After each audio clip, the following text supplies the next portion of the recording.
Welcome to LC Screen Talk. My name is Larry, and this is Dory, and this is our review of Isle of Dogs.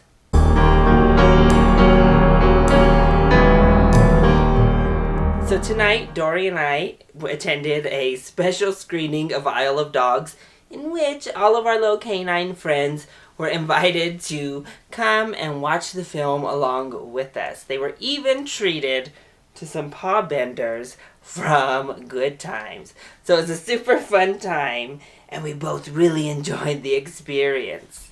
So as for the film, I was really excited for Isle of Dogs. I love Wes Anderson. I love his quirky style. I love his fantastic characters. I just love everything about his signature filmmaking style. And Isle of Dogs looked fantastic. I was so pumped to be getting another stop-motion animation film in general, but particularly I was excited to see Anderson take on the media form yet again. And what can I say? I loved this movie. So let's go ahead and talk about those positives first. Well, the animation is absolutely stunning. The characters and the ruffled fur was gorgeous. I mean, everything about this movie was meticulously animated. The dogs, the humans, the trash, everything just looks gorgeous. And then we seamlessly infuse these 2D animation into the film. And it doesn't feel like a gimmick. It's just infused into the overall animation of the film.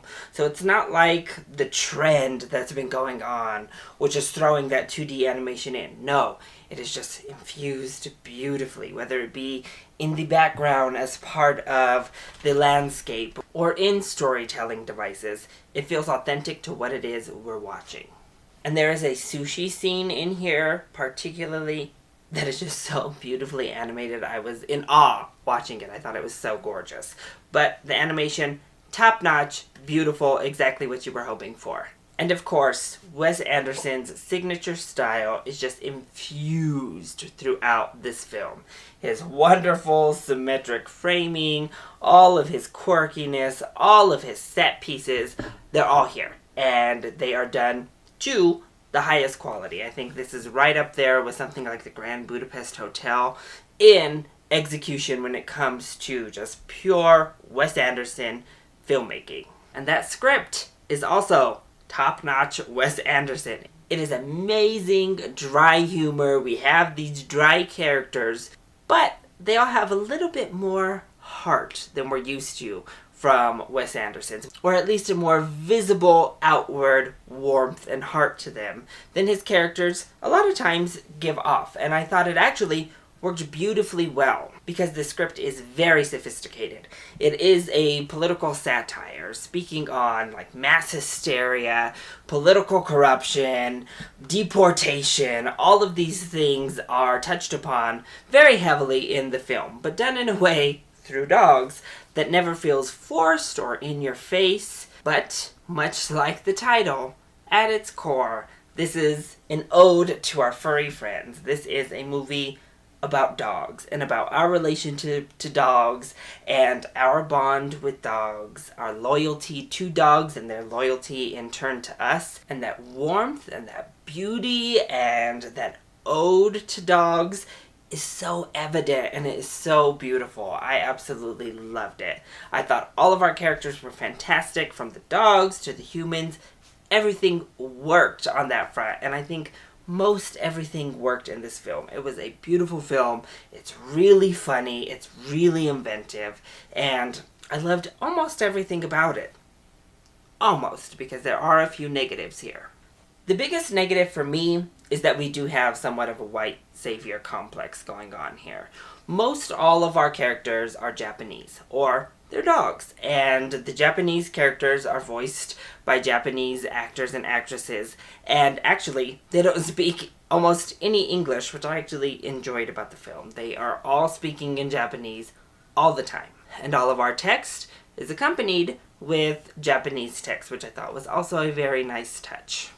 However, we do have one foreign exchange student who is there from the United States that it is revealed, who is presumably white from her skin complexion, has this weird white girl afro going on, and she also kind of has this white savior complex amongst her peers, as well as just in the plotline itself. So I had a little bit of a problem with that in general. And her character is lovely and wonderful, but it kind of felt like, oh, I don't know why this is a white girl randomly running around, taking over, being the champion of the cause in her foreign land. And being the voice in a film that otherwise is very Japanese. And I know some people take problem with the way Japan is depicted in general. I don't take problem with it. And here's why. First of all, the Japanese culture already has a much different relationship with dogs, and in many aspects, inhumane relationship with dogs. They have some ceremonies and practices which we're hoping to get rid of right here in the US with the animals we choose to eat, and their practices are not humane and they need to be ended. Whether or not you agree with the eating of dogs and, you know, the viewing of them as pets, they have to be treated humanely. And that's first off. Second of all, we're mostly dealing with a post-apocalyptic fictional land, a trash island, and you have to take some liberties. This is a Wes Anderson fictional Japan in the future. So the rest of it, I didn't have a problem with. The white savior, had a little bit of a problem with.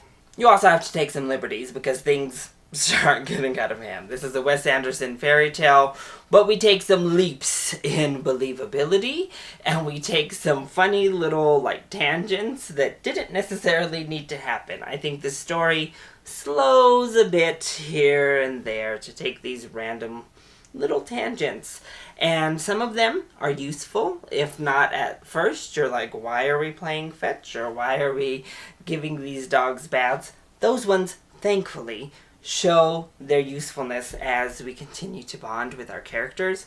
Others, not as useful, and just kind of feel like they're padding the runtime just a bit. And a common problem I have, we have a very useless, forced romance in here that is not earned, is not touched upon, is given nearly zero attention. So I don't know why the crush line is in there, and then there's a line at the end of the film about being pretty. It's all just useless, and I wish they had just cut it out. But overall, this is a film with a lot of love for our lovely little doggy companions, and both Dory and I really, really enjoyed it. So if you're a Wes Anderson fan, go out and see this. I think you're going to love this movie. It is Wes Anderson done to its finest. If you're looking for a more mainstream animation, a more child-friendly animation this weekend, then maybe this one is something you check out with your kids, because I think they will enjoy quite a lot of it, but as a rental. I don't think you need to rush out to see it if you're looking for a more children-centric mainstream animation. But it's really good, so give this a chance, if not in the theaters, at some point, please, because I think you'll really enjoy it. So, that is my review, as well as Dory's, of Isle of Dogs. I hope you enjoyed it. If you did, go ahead, click like down below, and subscribe to the channel so you are always up to date on our latest videos. Also, join in on the discussion. Are you excited to see Isle of Dogs? And what is your favorite Wes Anderson film? Let me know either in the comment section down below, or you can hit me up on Twitter. I love you all so much for your support. Mwah! Thank you for watching, and we'll see you next time. Bye!